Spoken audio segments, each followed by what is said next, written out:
सभी को नमस्ते। जय मसीह की भाई और बहनों, आइए हम लोग वचन में जाएंगे। देखेंगे आज निर्गमन का पुस्तक अध्याय 6 14 से आगे देखते जाएंगे। देखिए यहाँ पे लिखा गया है कि उनके पितरों के घराने के मुख्य पुरुष ये है: इस्राएल का जेठा रूबेन के पुत्र हनोक, पल्लू, हेस्रोन और कर्मी। इन्हीं से रूबेन की कुल निकले। सीमोन के पुत्र यमूएल, यामीन, ओहद, यकीन और ओसेर, और एक कनानी स्त्री का बेटा शाऊल, जिन्हीं से सीमोन का कुल निकले। लेवी के पुत्र जिसने उसकी वंशावली चली है उसके नाम ये है, अर्थात गेरशोन, कोहात और मरारी। और लेवी का पूरी अवस्था 133 वर्ष की हुई। गोसेन के पुत्र जिसमें उसका कुल चला, लिब्नी और सिमी। कहात के पुत्र अमराम, इसहार, हेब्रोन और उज्जीएल। तो यहाँ पर जब देखते हैं भाई और बहनों, जितने भी जो अब्राहम के घराने से इसराइलियों की जितने भी लोग थे और मिस्र देश में जो आए, हर एक लोगों का यहाँ पर लिखा गया है कि कितने लोग मिस्र देश में अभी जो इस्राएली लोग यहाँ पर है। तब जब हम इस अध्याय में जब देखेंगे कि निर्गमन का पुस्तक अध्याय 6 का 14 से जब हम 26-27 तक देखते हैं तो इसके बारे में यहाँ पर वर्णन किया गया है। तो भाई और बहनों, आपको अगर टाइम है तो थोड़ा सा पढ़ दीजिएगा, ताकि आप लोग भी जान पाएंगे कि कितने लोग यहाँ पर जो इस्राएली लोग हैं जो अभी मिस्र देश में है। तो जब 28 में हम जाएंगे तब यहोवा ने मिस्र देश में मूसा से यह बातें कहीं, मैं यहोवा हूँ, इसलिए जो कुछ मैं तुझसे कहूँगा वह सब मिस्र के राजा फिरौन से कहना। परंतु मूसा ने यहोवा को उत्तर दिया, मैं तो बोलने में भद्दा हूँ और फिरौन कैसे मेरी सुनेगा। तो हम देखे थे पहले इसमें कि जो परमेश्वर ने मूसा से बोला और हारून से कि तुम लोग जाके फिरौन से बोलना कि हमारे जितने भी लोग हैं हर एक को तुम लोग छोड़ दो, ताकि हम लोग अपना जगह जा सकें। तो इस जगह में जब हम देखते हैं कि फिरौन राजा ने अभी उन लोगों को नहीं छोड़ा है, बल्कि उनके हृदय को परमेश्वर ने हठीला कर दिया है। तब वो उनकी बात को नहीं मार रहा है, बल्कि और भी ज़्यादा उनको दुख और तकलीफ दे रहा है, कठोरता के साथ उन लोगों के साथ कुव्यवहार कर रहा है।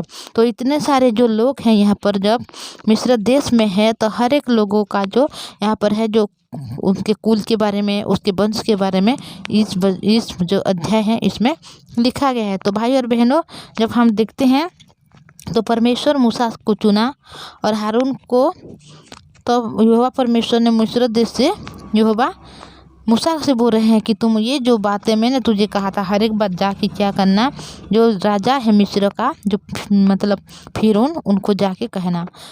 परंतु मूसा ने यहोवा को उत्तर दे रहा है कि मैं तो बोलने में भद्दा हूँ और फिरौन कैसे मेरी सुनेगा।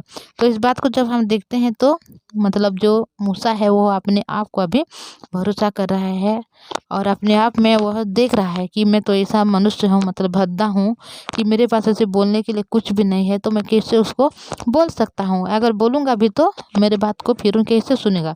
तो हमारे जीवन में भी ऐसा होता है भाई और बहनों, जब हम वचन को जानते हैं, परमेश्वर की सुसमाचार को सुने हैं और इस वचन में जो यीशु की लहू को हम लोग ग्रहण भी किए हैं, पर जब सुसमाचार हम लोग सुने भी हैं और ग्रहण भी किए हैं, पर ऐसा टाइम आता है, समय आता है कि हमारे आसपास पड़ोसी, हमारे परिवार के लोग हैं जो परमेश्वर को नहीं जानते, विश्वास नहीं करते, फिर भी हम लोग उन लोगों को कोई भी सुसमाचार के बारे में बोल नहीं सकते, अपने मुंह को खोल नहीं सकते, क्योंकि हमें ऐसा लगता है तो मैं क्या कहूँगी, मैं क्या जानूँगी, मेरे पास तो कुछ बोलने के लिए नहीं है। अगर कुछ बोल भी दूँगी तो मेरे को उन लोग क्या कहेंगे, सुनेंगे या नहीं सुनेंगे, मेरे में क्या समझेंगे। ऐसे हमारे हृदय में इस प्रकार के विचार आता है। पर ये विचार परमेश्वर की विपरीत से आता है, जो शैतान है।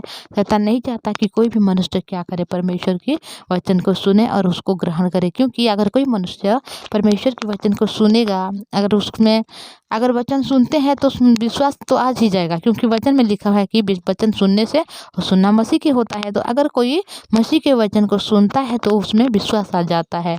अगर कहीं भी हम जाएं, परमेश्वर की सुसमाचार को अगर हम बोलें तो वहाँ पर शैतान नहीं चाहेगा कि कोई उसके परमेश्वर की सुसमाचार को सुने या उस वचन को सुने। इसीलिए उसी प्रकार से शैतान हमें चिंता देता है कि तू मत बोल, तुझे क्या कहेंगे, तू बोलना तेरे को नहीं आता तो क्या बोलेगी, ऐसे हमारे हृदय में आता है। पर ये सब सारी चिंता जो सोच है ये हमारा नहीं, बल्कि परमेश्वर का भी नहीं, ये शैतान का चिंता है। तो हम कभी भी अपने जो चिंता है उस चिंता को हम हमेशा छोड़ने वाले बने, हम परमेश्वर के वचन को हमेशा ग्रहण करने वाले बने। परमेश्वर ने हमें चुना है भाई और बहनों, आपको चुना है, मुझे चुना है कि हम परमेश्वर के वचन को लेकर हम जाएं उस भाई बहन के पास, उस परिवार के पास जो परमेश्वर के वचन को अभी तक नहीं जाना, नहीं सुना। क्योंकि परमेश्वर नहीं चाहता कि कोई भी मनुष्य नाश हो, हर एक मनुष्य उद्धार को पाए, हर एक मनुष्य स्वर्गराज की वारिस बने। अगर परमेश्वर ने हमें चुना है इस वचन को बोलने के लिए, हमें चुना है, तैयार किया है कि हम उस वचन को लेकर हर एक जगह में जाएं, तो हम केवल परमेश्वर के वचन को सुने। और परमेश्वर जो कहता है कि तुम मेरे नाम से जाओ, हर एक जाति को सुसमाचार को सुनाओ, तो हम हर एक जाति में जाके परमेश्वर के सुसमाचार को सुनाएं। हाँ भाई और बहनों, हम मनुष्य हैं, इसीलिए हम अपने आप को देखते हैं। जिस प्रकार अभी मूसा देख रहा है कि मैं तो भद्दा हूँ, बोल के बोलने में मैं भद्दा हूँ। तो देखिए यहाँ पर परमेश्वर हर एक बात को बोला है मूसा से कि मैं तेरे संग में रहूँगा और तेरे मुंह से जो भी बोलने वाला है मैं तुझे बोलूँगा, बोल के भी परमेश्वर ने कहा। फिर भी जो मूसा है अभी अपने आप को दिख रहा है मैं बोलने में भद्दा हूँ, बोल रहा है। उसी प्रकार हम भी मनुष्य में भाई और बहनों, पर हम कभी शैतान की उस बात को ना पकड़ें, शैतान की उस चाल में हम ना फंसें, क्योंकि हम परमेश्वर के लोग हैं, परमेश्वर हमें चुना है।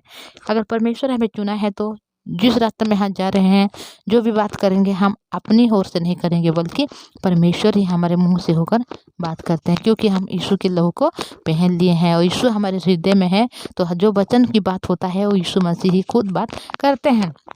तो हम अपने आप को ना देखते हुए केवल परमेश्वर की जिद वचन को देखें और आगे बढ़ें, और परमेश्वर की इस सुसमाचार को हर एक मनुष्य को बोलें कि हर एक मनुष्य इस वचन को ग्रहण करे, विश्वास करे और परमेश्वर की राज्य में प्रवेश करने वाले बने।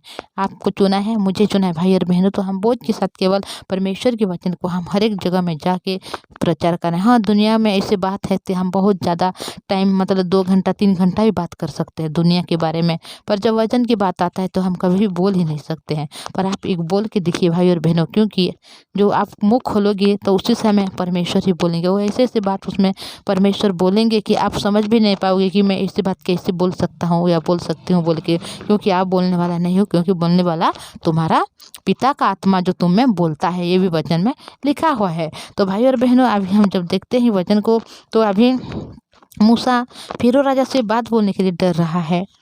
वो बोल रहा है कि मैं बोलने में भद्दा हूँ, और मैं अगर बोलूँगा भी तो मेरे बात को फिरौन कैसे सुनेगा, बोल के। तो हम लोग भी ऐसा ना करें, बल्कि हम परमेश्वर की वचन को ग्रहण करें, आगे बढ़ें। तो जब हम मूसा के बारे में जब देख रहे हैं कि नहीं बोलूँगा बोल रहा है और बोलने में भद्दा हूँ बोल रहा है, तो किस प्रकार परमेश्वर उनको सहायता कर रहे हैं, किस प्रकार इससे मतलब उनके हृदय को बना रहे हैं कि वो जाके फिर उनके साथ बातचीत कर रहा है। या हर एक बात को मूसा ने परमेश्वर की अनुग्रह के द्वारा कर सकता है। हर एक बात को हम लोग धीरे धीरे करके देखेंगे। तो इतना बोलूँगी भाई और बहनों, मैं आपको एक रिक्वेस्ट करना चाहूँगी, अगर इस चैनल में नई है तो चैनल को सब्सक्राइब कीजिए, लाइक और शेयर कीजिएगा। तो हम लोग प्रार्थना में जाएंगे। आइए हम प्रार्थना करेंगे। धन्यवाद पवित्र परमेश्वर पिताजी, धन्यवाद प्रभु जी, संभाला, अनुग्रह दिया, आशीष दिया, इसलिए आपके पवित्र नाम को धन्यवाद करते हैं। आपकी दया महान है प्रभु जी, आप हमेशा हमें संभाल कर रखते हैं प्रभु। पर जो आपने हमें सुसमाचार को दिया है, आपके लहू को दिया है प्रभु, आपकी धार्मिकता को, आपकी पवित्रता को दिए हैं पिता, और उस वचन को लेकर हर एक बात लोगों को सुनाने के लिए आपने बोला है। पर हम इस मनुष्य हैं प्रभु, सिर्फ हम अपने आप को ही देखते हैं प्रभु जी। जिस प्रकार मूसा अभी बोलने में भद्दा हूँ बोल रहे हैं, हम भी मनुष्य इस प्रकार है प्रभु, हम कुछ बोल नहीं पाते हैं पिता परमेश्वर। आप ही दया अनुग्रह क्यों कीजिए, क्योंकि आपने हमें चुना है, आपने हमें ठहराई है। हमारे मुँह से आप ही पिता मुख खोलिए और मुख से बात ही कीजिए। हमारे भाई बहन जो वचन सुनते हैं उनके हृदय में काम कीजिए, उनके मुख से आप बोलिए पिता, उनके पैर में आप आशीष दीजिए, ताकि वो आगे बढ़ सकें और आपके सुसमाचार को प्रचार करने वाले बने। पवित्र परमेश्वर पिताजी, हमारे भाई और बहन के परिवार के हर सदस्य को आपके हाथों में देते हो पिता। कोई रोगी है पिता, उनको चंगाई दीजिए, दुखी है उनको आशीष दीजिए पिता, अगर बोझ से दुबे उन सबों को पिता विश्राम दीजिए प्रभु जी। आपके वचन सत्य है प्रभु, आप जो भी बोलते हैं हर एक काम को पूरा करते हैं। आपके पवित्र नाम को हम धन्यवाद करते हैं, आपने हमारी प्रार्थना सुना, उत्तर दिया, यीशु के नाम से मांगते हैं, आमीन। Praise the Lord, thank you.